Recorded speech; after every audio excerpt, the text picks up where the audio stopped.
Class 8 भारतीय भवन प्रश्नमाला 2 का भी। इसका फर्स्ट क्वेश्चन है रिक्त स्थानों को भरिए जिससे कि कथन सत्य हो जाए। इसका पहला है प्रत्येक समपूर्ण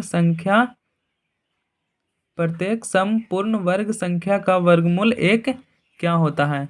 तो प्रत्येक सम हमने पहले वाले वीडियो में भी देखा था कि उसमें जो भी समपूर्ण वर्ग संख्या रहता था उसका वर्गमूल सम ही होता था, तो इसमें सम हो जाएगा। यानी कि अगर हम सम संख्या का वर्ग करेंगे तो संख्या में सम संख्या ही प्राप्त होगी। जैसे 12 कोई सम संख्या है, इसका हम अगर स्क्वायर निकालेंगे, वर्ग इसका करेंगे, तो वो सम संख्या ही हमें प्राप्त होगी। इसी तरह से दूसरा है प्रत्येक विषम पूर्ण वर्ग संख्या का वर्गमूल क्या होगा। तो विषम अगर रहेगा, कोई भी अगर संख्या अगर विषम संख्या रहेगा और उसका अगर हम स्क्वायर निकालते हैं, उसका हम अगर वर्ग करते हैं, तो एक हमें विषम संख्या ही मिलेगी, तो इसका विषम आंसर हो जाएगा, यहाँ पे हो जाएगा विषम। इसके बाद है तीसरा नंबर प्रत्येक पूर्ण वर्ग संख्या, यहाँ पे खाली स्थान है, प्रत्येक खाली स्थान पूर्ण वर्ग संख्या का वर्गमूल 1 सम होता है। तो इसमें क्या हो जाएगा, इसमें पूछा गया, इसमें उल्टा क्वेश्चन सेम ये इसी तरह का ये भी क्वेश्चन है, लेकिन इसमें यहाँ पे खाली स्थान छोड़ा गया है और यहाँ पे इसमें यहाँ पे था, तो यहाँ पे हो जाएगा, यहाँ पे सम हो जाएगा, क्योंकि अगर सम पूर्ण वर्ग संख्या का वर्गमूल सम ही होता है, तो यहाँ पे सम हो जाएगा। और चौथा है प्रत्येक, यहाँ पे हो जाएगा पूर्ण वर्ग संख्या का वर्गमूल विषम होता है, तो विषम संख्या का ही विषम होता है और सम संख्या का सम होता है। जिस तरह से ये था प्रत्येक सम का होता है सम, विषम का वर्ग होगा विषम, इसी तरह से सम पूर्ण वर्ग संख्या का सम होगा और विषम का विषम होगा, तो यहाँ पे विषम हो जाएगा।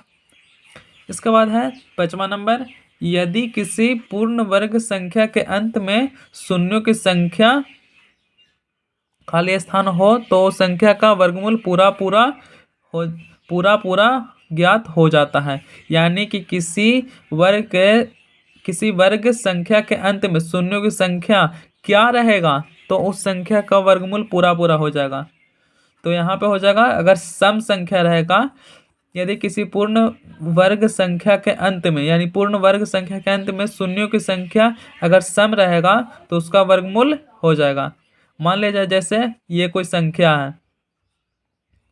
तो इसके लास्ट में 0 है, यानी कि सम है, सम संख्या है, तो इसका वर्ग हो जाएगा, इसलिए यहाँ पे सम हो जाएगा। इसके बाद दूसरा नंबर प्रश्न है गुणा किए बिना निम्नलिखित संख्याओं का वर्ग ज्ञात कीजिए। इसका वर्ग ज्ञात करना है हमें बिना गुणा किए हुए, तो इसे हम कॉपी में देखते हैं। तो ये दूसरा का पहला है, पहला में 39 दिया गया है, तो इसका हमें वर्ग निकालना है, लेकिन इसका वर्ग ज्ञात करना है बिना गुणा किए हुए ही, तो इसको गुणा बिना किए हुए ही वर्ग ज्ञात करना है। तो हमें यहाँ पे एक फार्मूला का आवश्यकता होगा, जो कि है a माइनस बी का होल स्क्वायर। इस फार्मूले पे हम इसका हल निकालेंगे, तो a माइनस बी का होल स्क्वायर होता है यहाँ पे a square plus B square minus 2ab। यह हो गया फार्मूला, a माइनस बी का होल स्क्वायर होता है a square plus B square minus 2ab। तो इसको हम 39 को 2 भाग में तोड़ लेंगे, इससे हम a माइनस बी के रूप में कर लेंगे, यानी कि इसमें से हम 1 घटा देंगे तो ये आ जाएगा, ये 39 है, तो अगर मान लिया जाए इस तरह से इसे लिखेंगे, 40 में से अगर हम 1 घटाएंगे तो 39 आएगा, तो ये a माइनस बी के रूप में भी आ गया, और 40 में से 1 घटाएंगे तो 39 आ गया, यानी कि मेरा संख्या भी प्राप्त हो गया। यहाँ पे 40 में से 1 घटाएंगे तो 39 भी आ गया, और 40 माइनस 1 कर दिए तो a माइनस बी के होल स्क्वायर पर भी टूट जाएगा ये।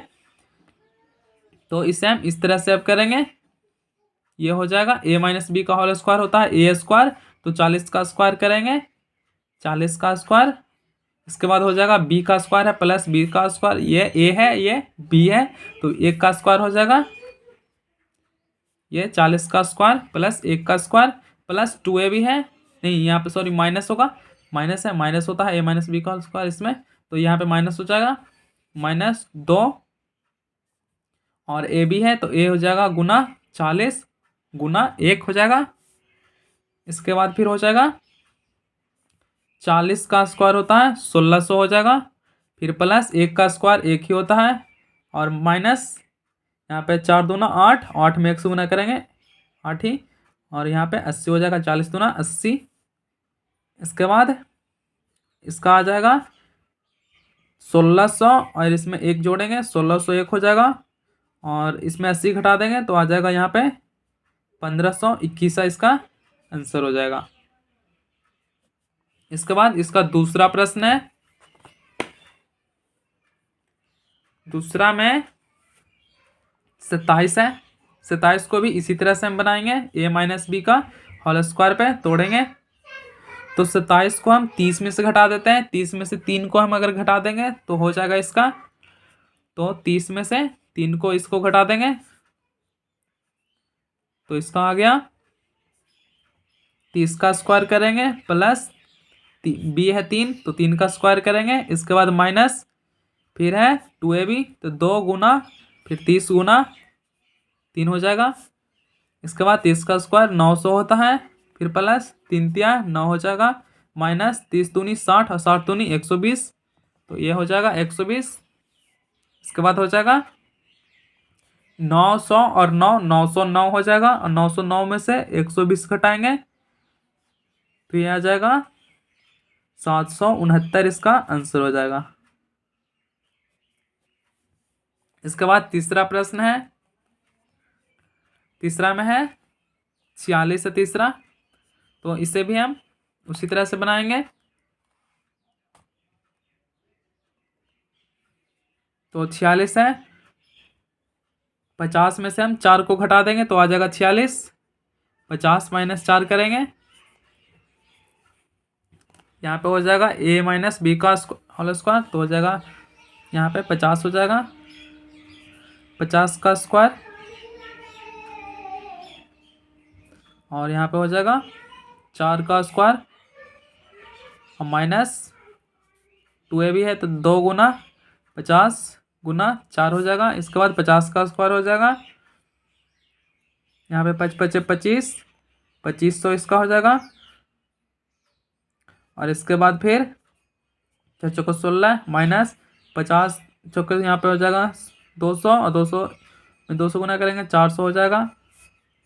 इसके बाद इसे 2500 और 16 को जोड़ेंगे और 400 को इसमें से घटा देंगे, तो इसे हम लिख लेते हैं 25, यहाँ पे 16 लिख लेते हैं, 25 16 माइनस 400, और इससे घटाएंगे तो ये आ जाएगा 21 16, 21 16, ये इसका आंसर हो जाएगा।